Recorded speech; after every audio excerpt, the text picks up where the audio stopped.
안녕하십니까, 래필입니다. 5월 14일 삼성전자 보도록 하겠습니다. 삼성전자 보겠습니다. 1600원 올라서 2.4% 올랐고요. 66,500원으로 마무리를 했습니다. 자, 어제는 이제 좀 증시가 반등을 하면서 삼성전자도 같이 좀 반등을 했는데요. 지금 66,500원, 지금 삼성전자가 상당히 많이 떨어졌습니다, 최근에. 그래서 증시가 하락 분위기로 좀 잡아드니까 이런 대형주, 삼성전자 같은 대형주 종목들이 좀 같이 쓸려서 좀 내려가는 그런 분위기도 있었고요. 그다음에 최근에 그 휴대폰 관련해서도 좀 삼성전자 쪽에서 기술적으로 좀 이제 애플보다 좀 떨어진다라는 평가가 나오면서 거기에 대한 실망감도 좀 있었던 것 같습니다. 그래서 디램에 대한 그런 하락 분위기도 좀 있었고요. 그래서 여러 가지로 좀 복합적으로 좀 그런 악재들이 겹치면서 삼성전자 주가가 좀 하락을 하긴 했습니다. 근데 저는 그런 것들에 비하면 상당히 좀 그래도 생각보다는 많이 내리지 않았다라고 생각을 좀 하고요. 일단 이전에 여기 전저점이죠. 전저점을 좀 깨고 나서부터는 저는 그대로 좀 많이 떨어지면서 6만원 아래로도 갈 수 있겠다라는 생각을 좀 했습니다. 근데 지금 단계에서는 그래도 선방을 꽤 하고 있다라고 보여지고요. 여기서 이제 쌍바닥을 그리면서 좀 반등을 했습니다. 그래서 이쯤 해서 좀 라인을 다시 잡으면서 21선과 이런 것들을 좀 이평선들 누우면서 다시 한번 이 의문선을 돌파를 할 수 있는 자리를 좀 만들어 보면 될 것 같고요. 지금 하락 분위기, 그러니까 장 전체의 하락 분위기를 좀 메워주는 게 중요할 것 같습니다. 그래서 지금 종목 하나의 문제보다는 전체적인 시장 분위기가 좋지 않기 때문에 좀 이렇게 속절없이 빠지는 경향도 있고요. 삼성전자뿐만이 아니고 다른 종목들도, 대형 종목들도 좀 이런 식으로 빠지고 있고, 미국의 대형 종목들도 상당히 많이 조정을 받다 보니까 일단은 어쩔 수 없이 하락장에서는 이렇게 좀 빠질 수밖에 없다라는 점을 좀 인지하고 계셔야 될 것 같습니다. 자, 뭐 아무래도 삼성전자 투자하시는 분들 중에는 뭐 단기적으로 보시는 분들이 없기 때문에 크게 이번 하락에 대해서 좀 상심을 하시는 분들은 없을 것 같습니다. 오히려 이제 주가가 더 떨어지고 저점이 잡힐 때쯤이면 추가 매수를 할 수 있는 기회가 생길 수 있기 때문에 거기에 대해서 좋게 생각을 할 수 있을 것 같고요. 일단은 꽤나 떨어져 가지고 이제 전고점이라고 할까요? 여기가 뭐 전고점이겠지만 이전에 이 수렴 패턴, 그러니까 월봉상으로 수렴 패턴을 그리기 직전 마지막 상단 라인이죠. 상단 라인 근처까지 지금 주가가 좀 왔습니다. 그래서 이 정도 레벨이면 상당히 이제 좀 매력적인 가격대라고 저는 생각을 하고 있고요. 이미 악재는 다 받았기 때문에 추가적으로 삼성전자가 계속 속절없이 떨어진다라고 보기에는 좀 힘들 것 같습니다. 그래서 정말 이제 많이 떨어졌다. 진짜 증시가 너무 많이 떨어져서 코스피가 막 2,400포인트, 2,000 초반까지 간다. 그렇다고 한다면 이제 뭐 5만원 후반대 아니면 60월봉선까지 뭐 요 정도까지도 열릴 수도 있겠지만, 증시 분위기가 그까지 가지 않고 좀 이제 버텨준다라고 했을 때는 이제는 좀 이제 조정을 좀 멈추고 횡보를 하는 구간 혹은 이제 좀 반등을 하는 구간, 뭐 그런 구간이 오지 않을까라는 생각을 좀 해봅니다. 그래서 원체 이제 이전에 올라갈 때 좀 빠르게 올라갔기 때문에 거기에 대해서 좀 이제 수혜를 봤던 종목 중에 하나였고요.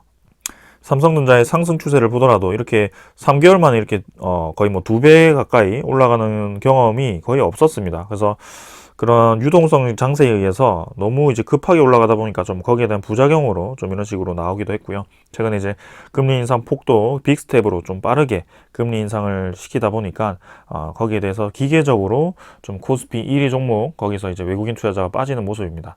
아무래도 환율이 계속 올라가고 1,300원대죠 거의. 그래서 그런 방향 때문에 또 이렇게 떨어지기도 했고, 그 다음에 삼성 일가죠. 거기에서 이제 상속세를 또 낸다고 주식을 또 처분하기도 하면서 조 단위로 이제 처분을 했죠. 그래서 그런 것 때문에 좀 여러 가지로 많이 꼬이기도 했습니다. 그래서 이제는 그런 것들 다 받아냈거든요. 물량들 다 받아내고 시간도 꽤나 흘렀고요. 그래서 삼성전자에 그러면 이제 앞으로 성장하는 그 방향에 대해서 문제가 있는지, 성장성이 더 이상 나올 수 없는지, 거기에 대해서 우리가 포인트를 가지고 지켜봐야 될 것 같습니다. 그래서 그 방향에 대해서 좀 한번 짚고 넘어가려고 좀 이렇게 영상을 찍으려고 하고요.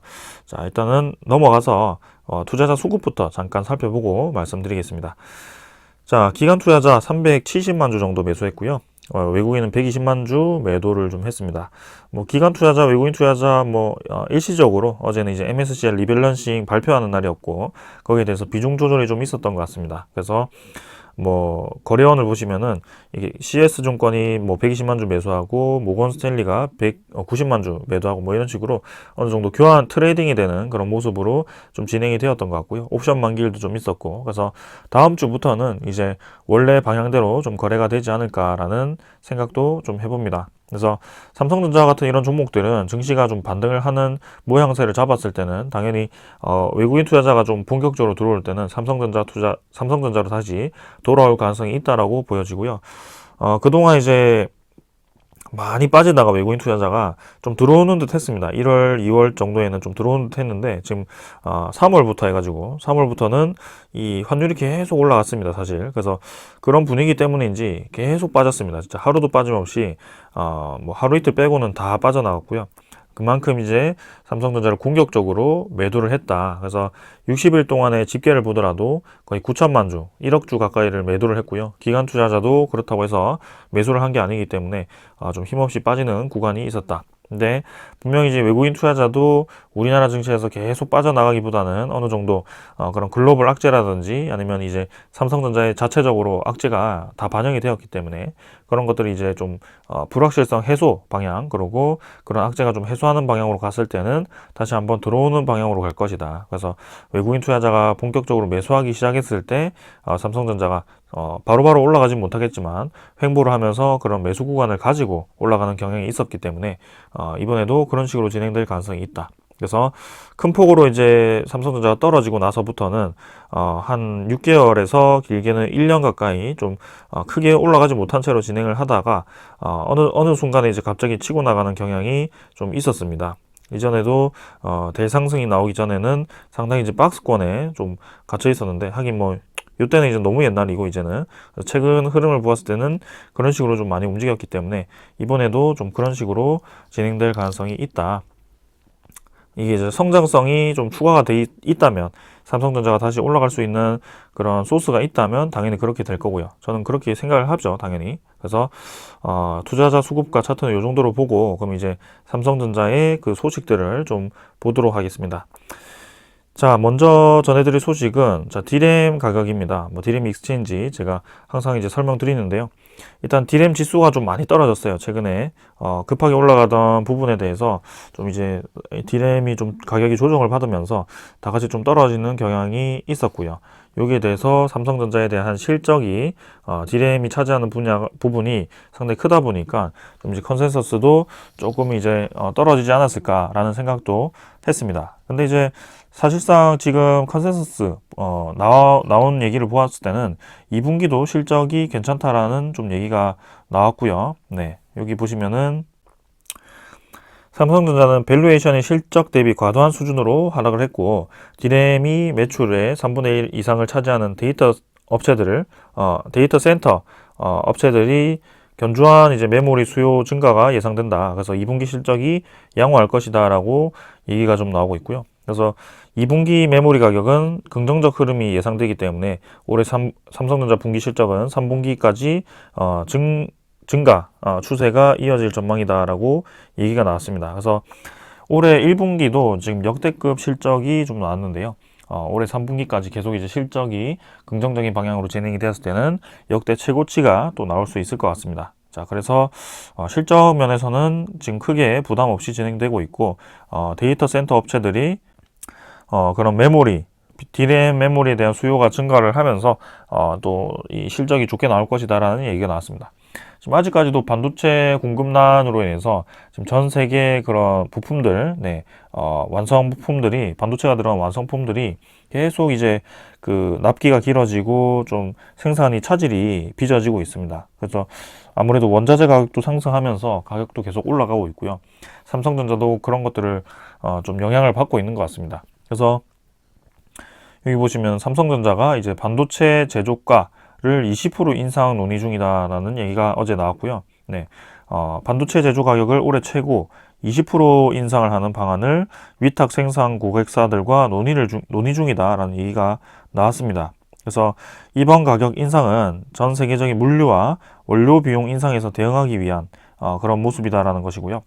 이 인플레이션에 대한 영향을 삼성전자도 받고 있다라는 것을 또 이렇게 보여주는 것 같습니다. 그래서 디램 가격이 이 반도체 제조 가격이 인상이 되면 아무래도 매출은 이제 크게 나오겠지만 영업이익 자체는 지금 뭐 일단 일회성 비용으로 좀 나가는 비용이 커지다 보니까 뭐 크게 증가를 하는 건 아니겠죠. 네, 그걸 이제 비용을 감안을 해서 20% 정도 올리기 때문에 일단 뭐 그런 상황인 것 같습니다. 그래서 그런 공급난이 계속 지속되고 있고 그 반도체 가격이 상승할수록 일단은 삼성전자에는 유리한 상황이 계속 지속될 것이다. 왜냐하면 반도체가 없으면 지금 생산을 할 수 없는 업체들이 수두룩하기 때문에 그런 것들을 좀 빨리 해결을 조속히 해야 될 것 같고요. 네, 거기에 대해서 이제 2분기부터 DRAM 가격도 좋게 진행된다라고 하니까 실적은 좋게 나올 것이다라는 생각이 듭니다. 그래서 저번에도 말씀드렸지만 디램 가격에 의해서 좀 이제 삼성전자의 주가가 좀 많이 흔들리는 경향이 좀 있었는데 최근에는 이제 파운드리도 큰 비중을 좀 차지를 하고 있거든요. 그래서 파운드리에 대한 소식도 상당히 중요하다라고 저는 생각이 듭니다. 근데 이제 파운드리에 대한 소식이 지금 최근에 나온 소식이 삼성전자가 이제 3나노 수율을 잡았다라는 얘기가 나왔고요. 이 3나노라는 것은 만약에 좀 모르시는 분들을 위해서 설명을 드리자면 이게 제가 자세히는 모르겠지만 그 어떤 TFT라고 해서 정말 이제 소자 하나라고 합니다. 하나하나를 이제 그 칩이라고 하는데 그 소자 하나에 대한 그 크기 정도, 그러니까 여기서 공급하는 그 거리를 뭐 나노 단위로 이제 생산을 좀 하는데 그 거리가 좁을수록 하나에서 웨이퍼라고 합니다. 웨이퍼 하나에서 생산할 수 있는 칩 개수가 많아지기 때문에 이 기업 입장에서는 상당히 이제 수율도 높아지고, 네, 그러고 가격 경쟁력 입장에서 상당히 이제 유리하다라는 것이죠. 그래서 계속 이 단위를 떨어뜨리면서 이 웨이퍼 크기가 정해져 있거든요. 거기 안에서 생산할 수 있는 칩을 최대한 늘리겠다. 네, 그겁니다. 그게 이제 목표고요. 그래서 단위가 작아질수록 유리한 겁니다. 네. 근데 이제 지금 3나노가 최근에 이제 삼성전자에서 수율을 잡았고요. 그건 이제 TSMC에서도 아직 수율을 잡지 못했던 그런 규모입니다. 그 크기입니다. 자, 그래서 여기 보시면은 특히 10나노 미만의 미세 공정은 세계 1위 기업 TSMC와 양분할 정도로 빠르게 성장을 했고, 미래를 좌우할 3나노 시대에 접어들어서는 TSMC를 넘어섰다라는 평가를 받고 있다. 삼성전자의 세계 최초 3나노 공정 양산에 사실상 성공한 것으로 전해지고 있고, 반면 TSMC는 8월 양산을 목표로 하고 있다. 이렇게 얘기가 나오죠. 자, 그래서 아까 말씀드린 게 이제 하나의 이 칩을 여러 개 생산하기 위해서도 이 나노 단위가 뭐 3, 뭐 2 이렇게 떨어지는 게 유리한데요. 그게 이제 작아질수록 또 칩 하나에 들어가는 그러니까 메모리 하나에 들어가는 그 칩 개수가 또 많아지는 거죠. 그렇다는 것은 메모리에 대한 그 용량이 커진다라는 것이고요. 뭐 지금 뭐 어느 정도까지 가는지 저도 감이 안 오는데 뭐 테라바이트 이상. 네, 그러니까 데이터 센터 업체들은 아무래도 서버 크기가 공간이 한정되어 있기 때문에 그 작은 공간에서 또 많은 데이터를 저장하기 위해서는 그 메모리 칩의 성능이 또 중요할 거거든요. 그래서 그런 것들, API라고도 하죠. 그 메모리도 중요하기도 하고 그 칩 데이터들을 동시다발적으로 빠르게 처리하기 위해서는 그런 회로가 좀 복잡하게 빠르게 여러 데이터를 빠르게 분류를 하는 뭐 그런 회로가 필요할 겁니다. 그런 입장에서 이 3이라는 숫자는 상당히 중요하다. 그래서 그런 의미에서는 삼성전자가 지금 TSMC를 앞서가고 있다. 미래의 그 반도체가 계속 이제 고도화가 됨에 따라서 그 고도화된 반도체 시장에서는 지금 삼성전자가 좀 우위를 가지고 있다라고 좀 보여집니다. 그래서 지금 현재로서는 TSMC와 삼성전자의 이 격차가 매출로만 본다면 이제 많이 차이가 나거든요. TSMC가 훨씬 높습니다. 파운드리 시장에서는. 근데 그 격차가 앞으로 미래 기술이 이렇게 격차가 좁아졌을 때는 삼성전자가 치고 나갈 수 있는 기회가 분명히 있을 것이다. 그래서 그런 면에서는 성장성과 그리고 경쟁성을 겸비했기 때문에 주가가 충분히 치고 나갈 수 있다라고 저는 좀 생각을 하고 있습니다. 자, 그래서 이게 뭐 작게 되는 게 정말 어렵습니다. 옛날에는 3나노로 하는 것을 생각도 못 했는데 정말 이제 대단한 기술이고요. 네, 뭐 이게 그렇습니다. 더 이상 기술에 대해서 자세히 설명드리기보다는 이런 분위기로 지금 진행이 되고 있다는 점을 말씀을 좀 드리고 싶고, 삼성전자의 강점은 지금 반도체만 하는 게 아니고요. 로봇 사업에도 크게 투자를 좀 하고 있습니다. 최근에. 그래서 로봇 사업도 상당히 기대가 되고, 그리고 메타버스. 네. 최근에 메타버스 얘기가 안 나오죠. 메타버스 관련 종목들도 상당히 폭락을 많이 했는데, 분명히 메타버스도 다시 한번 이슈가 부각이 될 겁니다. 그래서 이 로봇과 메타버스 이 두 개가 합쳐져 가지고 또 이제 미래 산업을 꾸려 나갈 거기 때문에 여기에 대해서도 이 R&D를 투자를 하고 이제 시작을 하는 단계입니다. 그래서 많이 기대가 되거든요. 그래서 삼성전자라는 기업이 반도체 하나에 치우쳐져 있는 것이 아니고 그런 뭐 6G라든지 아니면 이런 메타버스 플랫폼이라든지 아니면 하드웨어적인 이 로봇 이런 것들도 같이 투자를 좀 하고 있기 때문에 이 성장성을 여러 방면으로 지금 투자를 하고 있다. 그런 면에서 정말 대단한 기업이다라는 생각이 들고 중장기적으로 보았을 때는 주가가 당연히 올라가야겠죠. 네, 그렇게 생각합니다. 그래서 좀 단기로 보고 뭐 빠르게 수익을 얻기 위해서 이런 구간에서 들어가신 분들은 수익 벌었던 거 다 잃거나 아니면은 오히려 이제 손실을 뭐 20%, 30%까지 보시는 분들이 계실 것 같습니다. 근데 그런 분들에 대해서는 일단 당연히 이런 저점 라인 오면은 추가 매수를 하거나 아니면은 조금씩 이제 삼성전자를 모아가면서 이 중장기적인 파동을 타야 된다라고 말씀을 드리고 싶고요. 네, 그런 시기는 분명히 다시 한번 올 것이다. 그래서 이번 하락장이 좀 언제 멎어드는지가 핵심일 것 같고 지금 삼성전자는 분위기 괜찮습니다. 네. 그래서 뭐 제가 자주 리뷰는 못 드리지만 계속 주시를 하고 있고요. 삼성전자도 네, 지금 굉장히 매력적인 가격으로 왔다라고 말씀을 드리면서 오늘 영상 여기서 마치도록 하겠습니다. 자, 오늘 여기까지 하고 마무리하겠습니다. 감사합니다.